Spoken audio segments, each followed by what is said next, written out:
Morning, friends. Today I want to talk to you about why I am giving up gardening forever. Specifically, I guess vegetable gardening. I'm not going to give up totally like everything, but this is specifically geared towards vegetable gardening. So I've had a vegetable garden like as long as I can remember. It's just something I've always enjoyed doing. I've always just had a passion for gardening, and honestly, it's kind of, it's therapeutic in a way. It just kind of lets you be present with yourself, and it's, I've used it for many years, kind of on a therapeutic level. Um, why am I giving up vegetable gardening? Um, it's not because it's like I'm lazy. I don't feel like weeding. It's actually more because my eyes have been open to something. So my I've actually suffered with some chronic illness for quite a few years. Probably about, I'm guessing maybe 17, 18 years now. Um, my wife has had she was having some new issues, and um, she actually started developing some autoimmune symptoms. So she was a vegan for probably 5 years. Then she moved more towards pescatarian. She would eat seafood. That was kind of like the only meat that she would eat was seafood. Um, wouldn't eat any red meat, but the majority of her diet was, either plant based or really it was processed foods. So, like your pastas, your breads, and then plants. So, she started developing symptoms that were, very autoimmune type symptoms. Went to a provider. She was referred to a rheumatologist, and the rheumatologist actually asked her if she would consider, switching to a very restrictive diet. Um, and the funny thing that this rheumatologist wanted her to do, she wanted her to eliminate almost every fruit, vegetable that she ate. She wanted her to eat, grass fed butter, cheeses, only hard cheeses, um, and grass fed beef. So, um, that was really it. Which, for me, I love meat. I thought that was something I could do. So when my wife told me all this, I decided that maybe the best thing to do is to do a restrictive diet. I told her I would do it with her, just because it's so much easier if you have somebody that's helping you. You don't want to cook two different meals, but I decided that I would do it with her, and we both decided that we were going to do the carnivore diet. So we decided that we would stick more towards the lion diet to begin with, just because it's the most restrictive. That would help, heal your body. So all we ate for, I'm going to say the first maybe 35 to 40 days was just red meat and butter and salt. We did do some electrolyte supplementation for the first 30 days. We don't do that now, but over the first 30 days, what I can tell you is days probably 1 through 10, we became like really angry and agitated, and just the littlest things would set us off, and that was coming off of sugar. You don't realize how powerful sugar is in your diet. The withdrawal symptoms of sugar they were strong and they were intense, and they were just, honestly not what I was expecting. So after day 10-ish, the sugar withdrawal symptoms kind of went away. And then I started noticing, and my wife started noticing as well, just having a lot more energy, and feeling a lot, more uplifted, energetic, and a lot more mental clarity. So like the brain fog started to go away.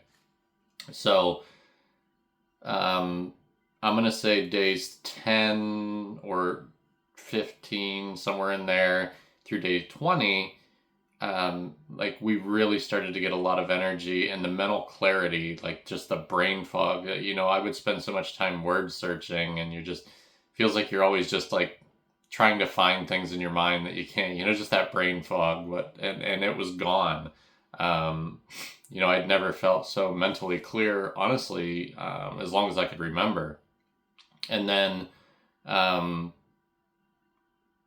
the next big thing that I noticed probably around day 15 was me personally, I had a lot of chronic inflammation from the conditions that I had, and I wasn't feeling it anymore. A lot of times my hands would hurt. I just felt always like very arthritic in my hands. A lot of my joints would, ache and hurt, and that was gone.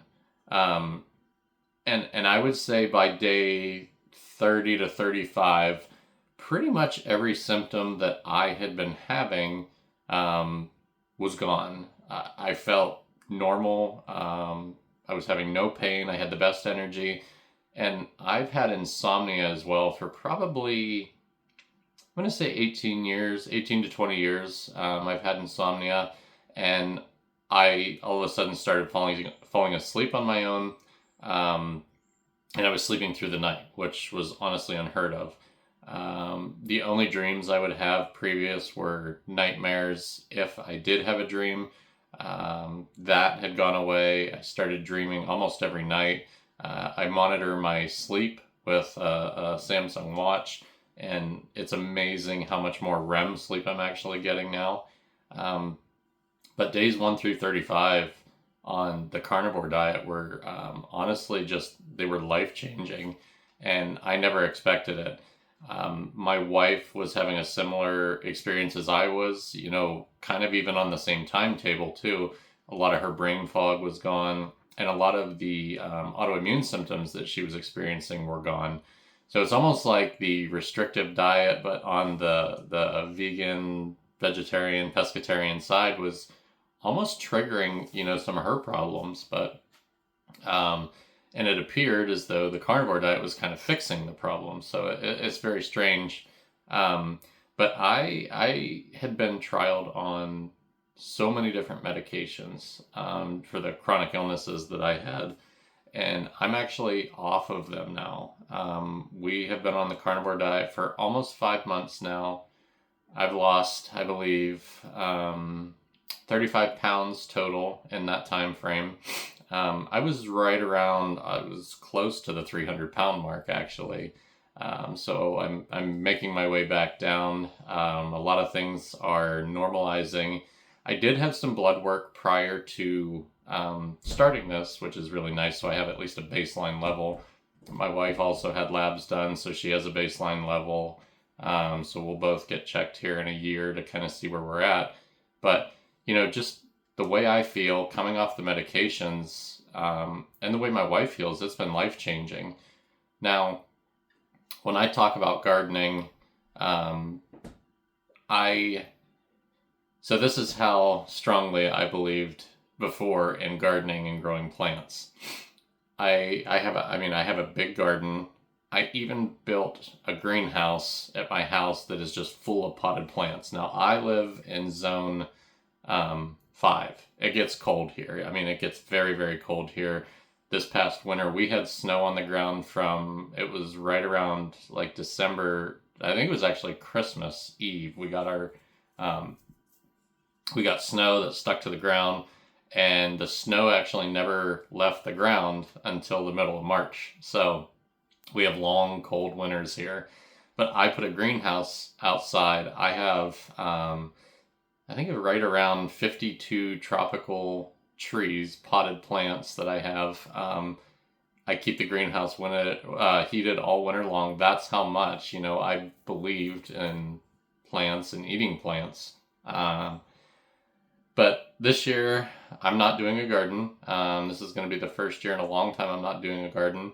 And I'm actually going to sell off most of my potted plants. I'm going to keep a few that I have they mean a lot to me. I have some mango trees that I'm going to keep. I have some sugar apples and soursops that I'm going to keep. And I have some bananas that I'm going to keep. But other than that, I have so many, I have a lot of money invested in plants. But that's how strongly I feel about the carnivore diet. Um, it is literally healed so much. And I'm not saying, that this is something that everybody has to do. I'm just recounting my personal experience here and kind of letting you guys know why. So when you think about plants, plants have developed over many, many, many years to be self-sustainable. So they don't want to die off just as much as anybody else. So you develop defense mechanisms, like a skunk can spray or porcupines have quills. These are developed defense mechanisms from over time. Well, plants do the same thing. They have over 6,000 different natural pesticides found within most plants. These are things that they develop to, assure that their species survives. So they have natural pesticides that they produce. They have other compounds and chemicals that are deterrents. And all of these things cause inflammation in our bodies. We don't think about it. But, animals have physical defense mechanisms. Plants have chemical defense mechanisms. So these chemicals, in return cause inflammation that leads to chronic inflammation, leads to things like mental health disorders, an undiverse microbiome in your stomach, which can lead to a whole other, list of problems. It can be related to liver disease, diabetes, kidney disease, cardiovascular disease. There's a whole list of things that they can lead to. And, plants also have oxalates or other compounds that bind to nutrients within your body that limit absorption within your body.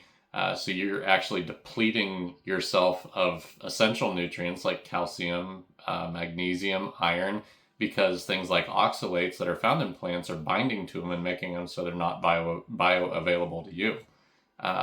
The other things, you have pro-inflammatory chemicals like lectins that are in plants. These also lead to chronic inflammation, within your body. The other thing we think about is, so the plant life cycle. Let's start down in the soil. What do? We add chemicals to the soil to make plants grow. These plants absorb it and we eat it. Not all the chemicals that we put in the ground are just NPK fertilizers or lime. There's many, many other things that get put on the ground, like herbicides, pesticides. We eat that. All of that is inflammatory. Then we have the actual plant itself. Bugs start attacking the plant. What do? We genetically modify these plants to produce other pesticides that we are now eating or ingesting, or we spray a chemical pesticide on these plants. So the plants absorb it. It becomes systemic inside the plant. We eat that. That's all inflammatory. Then we have the fruit of the plant, or the part that we eat. If you buy from the grocery store, what do? We spray things on these fruits or vegetables to make them last longer. Like we seal them in wax. And then most people don't, remove it all. It's almost impossible to remove it all. And so therefore, you're eating all these things. Just to eat a plant, you're eating probably at a minimum 5 different chemicals while you're eating that plant. And these are just chemicals that we're putting on there, that get put in the ground, sprayed on the plant, sprayed on the fruit, dipped on the fruit. There's so many different things on plants, and we don't think about that. We were trained as young individuals that plants are healthy. These are great for you. And I'm not saying at all that plants aren't healthy for you. I can say 100% with 100% certainty, plants are not okay for me, or my wife. And we've seen the difference. So my diet right now consists of, I eat 1 ribeye for breakfast and I eat 1 ribeye for dinner. I put about 2 tablespoons of butter on the ribeye, and then I salt the ribeye, and that's it. That's literally all I eat for breakfast or lunch. Now, maybe once a week or once, every 2 weeks, I will eat a fruit called a cherimoya, also called a sugar apple. I found that this fruit is something I'm able to tolerate. My wife's able to tolerate it. We don't have any issues, and it's a source of vitamin C for us. So vitamin C is one of there's a couple essential vitamins that you still need to, kind of supplement with the carnivore diet, but vitamin C is probably one of the main ones. If you don't supplement with vitamin C, there is a chance you could develop scurvy. But I will eat this, once a week, once every 2 weeks, just to supplement my vitamin C. But I can honestly tell you, like, cravings have gone away. I don't crave food the way I used to crave food. I used to crave ice cream, or I used to crave weird things for snacks. I have zero food cravings anymore. I don't eat my feelings anymore like I used to. And when I do have something that is like ultra processed, like ice cream, or I have tried a few things, and they don't taste good. Like the one night we didn't feel like making dinner. We felt like it was going to be a cheat day, and we both wanted Chinese. And I'll tell you what, we paid for it for 2 days. I felt like I actually had the flu for 2 days, just from eating Chinese food. Like when you go back to, like if you slip and you eat something, or if you just say, I want to cheat today, and you eat something that isn't just like grass-fed red meat, it literally makes you feel like you're sick. Like it actually feels like it's attacking my chest. I have the chest tightness. I cough a lot. I'm bringing up mucus. It's the inflammation that's caused by plants and ultra processed foods. You don't realize what they're doing to your body until you stop, and then you go back and try one, and that's when you really see how bad things are for you. So, and this is a little bit of a longer video, and I apologize for that, but kind of wanted to just touch base and, just share with you guys kind of why, we're not going to garden anymore, and why we decided that, the carnivore diet was right for us, and, a little bit of the experience that we've seen with it. Like autoimmune symptoms just going away from your diet is incredible. And the things that I've been dealing with for 20 years, going away, or at least being manageable on my own without medication, is honestly incredible, because the side effects from a lot of medications are terrible. And, what the medications can do to you over a long period of time are terrible. And I have found a way through my diet, and my wife has found a way through her diet, to really manage all this stuff and reverse what's happening. So I'm just going to leave you guys with that, and I hope you enjoyed this video and at least maybe got something out of it. And again, I'm not saying that don't go out and eat or stop eating plants. I'm just kind of sharing my experience with you. So I'll see you guys next time.